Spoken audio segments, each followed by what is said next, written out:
Cardiac risk markers ಬಗ್ಗೆ ಹೇಳಕ್ ಹೊರಟಿದ್ದೀನಿ. Top 1 ಅಲ್ಲಿ ಬಂದು ಟ್ರೋಪೋನಿನ್ ಐ, ಟಾಪ್ 2 ಅಲ್ಲಿ ಬಂದು ಟ್ರೋಪೋನಿನ್ ಟಿ, ಟಾಪ್ 3 ಅಲ್ಲಿ ಬಂದು CKMB, ಟಾಪ್ 4 ಅಲ್ಲಿ ಬಂದು ಮಯೋಗ್ಲೋಬಿಲಿನ್ ಅಂತ, ಟಾಪ್ 5 ಅಲ್ಲಿ ಬಂದು LDH. ಟ್ರೋಪೋನಿನ್ ಐ ಬಂದು ಹೈಲಿ ಸೆನ್ಸಿಟಿವ್. ಸೊ ನೆಕ್ಸ್ಟ್ ಬಂದು ಟ್ರೋಪೋನಿನ್ ಟಿ, ಇದು ಬಂದು ಹೈಲಿ ಸ್ಪೆಸಿಫಿಕ್ ಮಾರ್ಕರ್. ಏನಕ್ಕಪ್ಪ ಹೈಲಿ ಸ್ಪೆಸಿಫಿಕ್ ಮಾರ್ಕರ್ ಅಂತಂದ್ರೆ, ಇದು ಕಾರ್ಡಿಯಾಕ್ ಮಸಲ್ ಅಲ್ಲಿ ಏನಾದ್ರು ಇಂಜುರಿ ಆಗಿದ್ರೆ ಟ್ರೋಪೋನಿನ್ ಟಿ ಅದನ್ನ ಸೆನ್ಸ್ ಮಾಡುತ್ತೆ. ನೆಕ್ಸ್ಟ್ ಟಾಪ್ 3 ಅಲ್ಲಿ ಬಂದು CKMB ಅಂದ್ರೆ ಏನು, ಕ್ರಿಯಾಟಿನಿನ್ ಕೈನೇಸ್ ಮಯೋಕಾರ್ಡಿಯಲ್ ಬ್ಯಾಂಡ್ ಅಂತ.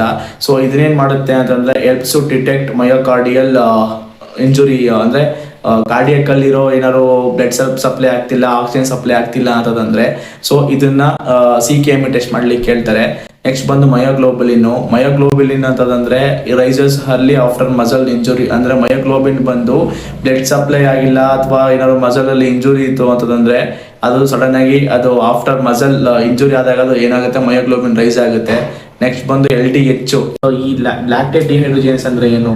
ಲ್ಯಾಕ್ಟೇಟ್ ಡಿಹೈಡ್ರೋಜಿನೇಸ್ ಅಂತಂದ್ರೆ ನಮ್ಮ ಹೃದಯದಲ್ಲಿ ಏನೇ ಕಾಯಿಲೆ ಇದ್ರು ಅಥವಾ ಕ್ಯಾನ್ಸರ್ ಆಗಿರ್ಲಿ ಅಥವಾ ಇನ್ಫೆಕ್ಷನ್ ಆಗಿರ್ಲಿ ಅಥವಾ ಬ್ಲಡ್ ಸಪ್ಲೈ ಕರೆಕ್ಟಾಗಿ ಆಗ್ತಿಲ್ಲ ಅಂದ್ರು ಇವೆಲ್ಲ ಸೊ ಅದಕ್ಕೆ ಲ್ಯಾಕ್ಟೇಟ್ ಡಿಹೈಡ್ರೋಜಿನೇಸ್ ಅಂತ ಹೇಳ್ತಾರೆ. ಸೊ ನೆಕ್ಸ್ಟ್ ವಿಡಿಯೋದಲ್ಲಿ ಸಿಗೋಣ guys, take care, bye bye.